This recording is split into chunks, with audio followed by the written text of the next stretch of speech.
Pues hoy en nuestra sección de bienestar laboral vamos a hablar de la comunicación no violenta, algo que parece esencial no solo en los ambientes de trabajo, sino en cualquier ambiente, pero que muchas veces no se acaba cumpliendo. Tenemos con nosotros a Lidia Alonso, nuestra colaboradora experta en bienestar organizacional y que es psicopedagoga y educadora social. Hola Lidia, ¿qué tal? Hola Marta, hola José. Hola, buenas noches Lidia. ¿Qué Buenas tal? noches José. ¿Qué nos puedes decir de la comunicación no violenta, de esta CNV? Bien, pues para poner un poquito en contexto, os comento que la comunicación no violenta, ¿no?, conocida con las siglas CNV, es un modelo que está desarrollado por el psicólogo estadounidense Marshall Rosenberg. ¿Y qué es lo que buscaba él con este modelo? Pues buscaba que las personas se comuniquen entre sí, nos comuniquemos entre sí, ¿no? Y también con nosotros mismos, y siempre con empatía y eficacia, ¿no? Al final se trata de que podamos tener una buena comunicación entre las personas y que sea fluida y efectiva, ¿no? Un propósito ambicioso. Y tanto, y lo es, y mucho, sí, por eso él ha desarrollado este modelo y lo cierto es que bien aplicado pues funciona, ¿no? Aunque de entrada el nombre no es muy acertado, ¿no? Porque comunicación no violenta, ya la palabra violenta ya nos incita a pensar según en qué cosas, ¿no? Porque está escrito en negativo, ¿no? Pero este tipo de comunicación a veces también se le da el nombre de comunicación colaborativa o comunicación compasiva, ¿eh? Así suena mejor, ¿eh? Sí, muchísimo mejor, pero es más conocida como CNV, comunicación no violenta, ¿no? Y bueno, es lo que hablábamos, son estas herramientas para fomentar relaciones sanas, ¿no?, entre las personas y que sea una comunicación asertiva, empática y fluida. Este tipo de comunicación pues al final sostiene que la mayoría de los conflictos entre los individuos, ¿no?, que podemos tener o entre grupos, pues siempre sale de una mala comunicación, de las necesidades que tenemos y debido al lenguaje manipulativo a veces que utilizamos, pues intentamos inducir al miedo, a la culpa, a la vergüenza, ¿no?, a través de ese lenguaje violento. Lo que trata esta herramienta es todo lo contrario, ¿no?, que esa comunicación, a pesar de que sintamos esos sentimientos, ¿no?, pueda ser fluida y llegar a una resolución y a un acuerdo, ¿no?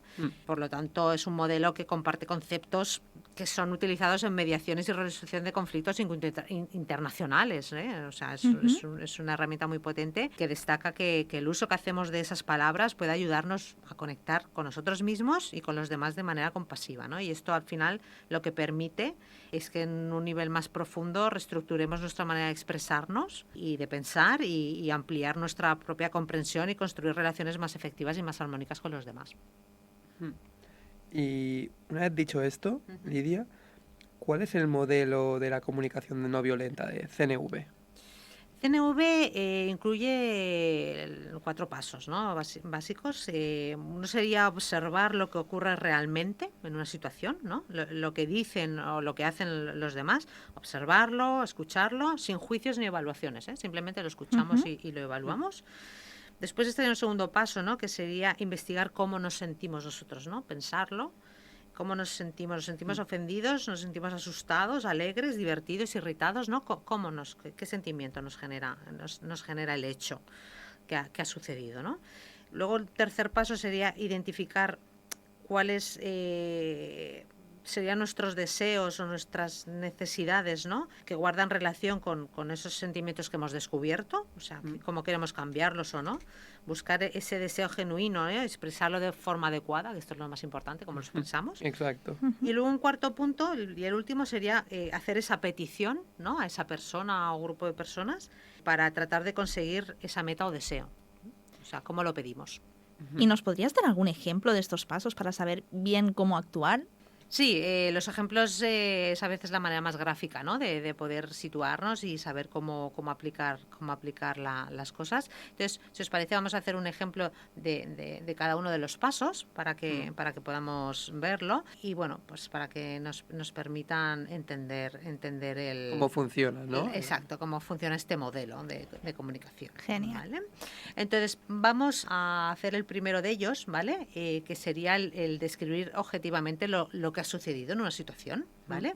Se trataría que con una reflexión que seamos capaces de exponer nuestra realidad para que el otro pueda entender de dónde viene nuestra reacción, ¿no? ¿Por qué reaccionamos así? Porque a veces el foco del problema se deriva de este primer punto y no se comparte la misma percepción de la realidad unos con otros, ¿no? Entonces, este primer punto, que sería la observación de los hechos, vamos a poner un ejemplo como si tuviéramos una amiga, que es María, ¿vale? Y entonces vamos a decirle lo que hemos sentido, ¿vale? Lo que ha pasado. Muy bien. Entonces, esto sería como, ¿sabes, María? Hay una cosa que te quería comentar. ¿Recuerdas el otro día que estuvimos con unos amigos y reímos tanto en casa de Lucía? Pues bien, en uno de esos momentos en grupo, compartiste con todos ellos un secreto que te había confiado solo a ti. Esta es la exposición de los hechos. Vale. ¿Vale? La segunda parte, como veis, es puramente emocional. Ella le explica a la otra persona, en este caso a María, ¿no? Diciendo cómo le ha hecho sentir ese episodio, ¿no? Y esta parte la dejamos la visión objetiva y utilizamos nuestra autoobservación, porque al final es lo que nosotros hemos sentido, Exacto. para poder identificar y contarle con palabras simples qué es lo que estamos sintiendo en ese momento, ¿no? Y en ese punto es cuando entra en juego la capacidad de empatía, ¿no? Nuestra capacidad de empatía con la otra persona, que no puede darse por descontado a lo mejor como aludida, si ella no lo ha sentido así, y que es necesario para que esa conversación sea bidireccional, ¿no? Si no existe esa comunicación, si tú no lo dices, evidentemente no va a dar lugar, ¿no? Entonces, la segunda parte, que sería el cómo nos sentimos, ¿no? Lo que hablábamos antes, cómo nos sentimos, cuáles han sido nuestros sentimientos, pues hay que expresarlos también, ¿no? Entonces, aquí es donde vamos a decirle a María qué es lo que nos hizo sentir. Entonces le decimos, esto me hizo sentir bastante incómoda y avergonzada. De repente un tema que ni siquiera yo misma acabo de gestionar estaba expuesto a todo el grupo y todos lo comentaban libremente. Desde entonces que me siento bastante decepcionada y triste contigo. Aquí le estamos diciendo a nuestra amiga María cómo nos sentimos, ¿no? Estamos expresando nuestros sentimientos. Esto es importante también para que ella sepa no solo lo que pasó, sino cómo nos hizo sentir. Claro, por un lado le hemos explicado la situación, le hemos dicho estos son los hechos, y por otro le estamos diciendo, y estos hechos me han hecho sentir de esta así, manera. Efectivamente. Además, lo expones, ¿no? También de una manera muy asertiva, muy clara y muy desde dentro, ¿no? Como esa situación, lo que te hizo sentir esa situación. Por lo tanto, esto daría lugar al paso 3, que es qué necesitamos para que eso no vuelva a pasar, ¿no? Expresar qué es lo que necesito para no volver a sentirme así, ¿no? Ya te he explicado cómo me siento y ahora te voy a decir cómo me gustaría sentirme si vuelve a pasar, ¿no? En un futuro. Y esto se hace desde una visión ya más global y ya no se repara tanto en el detalle de lo que sucedió, sino que ya es una proyección a largo plazo de para que no vuelva a pasar, necesito esto, ¿no? Y ahí es donde hay que expresar las necesidades. Y ahí es donde pues le podemos decir a María, si te lo conté a ti en secreto, es porque eres mi amiga y necesito saber que te puedo explicar mis problemas y dudas sin exponerme al juicio de nadie más. Debo poder confiar en ti, ¿vale? Aquí dejamos claro qué es lo que necesitamos, confiar en ella. Y también la importancia de esa persona para ti. Efectivamente, eres mi amiga, yo te lo he confiado y necesito que si vuelva a pasar, pues quede entre nosotras, ¿no? Y quiero continuar con esta relación que tenemos y que sea de una manera muy sana y que yo me sienta bien, ¿no? Quiero poderte explicar las cosas y que no se entere todo el mundo. Si es una confidencia que yo te cuento a ti, pues te la cuento a ti, no al resto. Correcto. Con lo cual, el paso 1 es decir, pasó esto. El paso 2 es me sentí así. El paso 3 es para que no vuelva a pasar, necesito que pase esto. Y el último paso, que sería el cuarto, ¿no? Es donde ya realizamos esa petición formal, por decirlo de alguna manera, a esa persona, pues como un plan de acción, ¿no? Y como un compromiso para poder avanzar de alguna manera en ese aspecto, en esa situación, y que no quede todo en un simple intercambio de me hiciste sentir así y ya está, ¿no? No, que quede claro que me hiciste sentir así, que para que no vuelva a pasar tiene que ser así y que mi petición es esta, ¿no? Entonces, la formulación de la petición, ¿no? Pues podría ser algo así como, así que por favor, te pido que no vuelvas a desvelar un secreto que te he contado solo a ti delante de todo el grupo. Esta es una petición formal, o sea, no lo vuelvas a hacer, ¿vale? O sea, queda claro cuál es la... Establecer el límite, ¿no? Que tienes tú.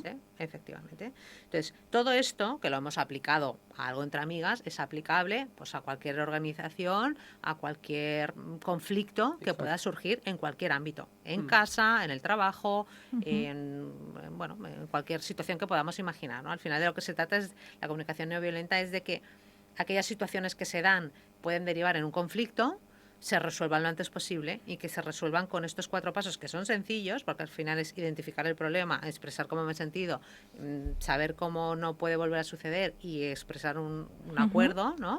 Pues puede dar lugar a resolución de conflictos que de no ser así con esta metodología, pues seguramente quedarán encallados o irán a más. Claro, ¿no? Igual no se lo decimos si se vuelve a repetir la situación, o si se lo decimos mal, pues puede acabar incluso con la amistad, según cómo. Correcto, en este caso sí. Bueno, además, yo creo que está muy bien, ¿no? Porque haces una muy buena exposición de tus sentimientos, del hecho, de lo que ha pasado, de lo que no te gustaría que volviera a pasar.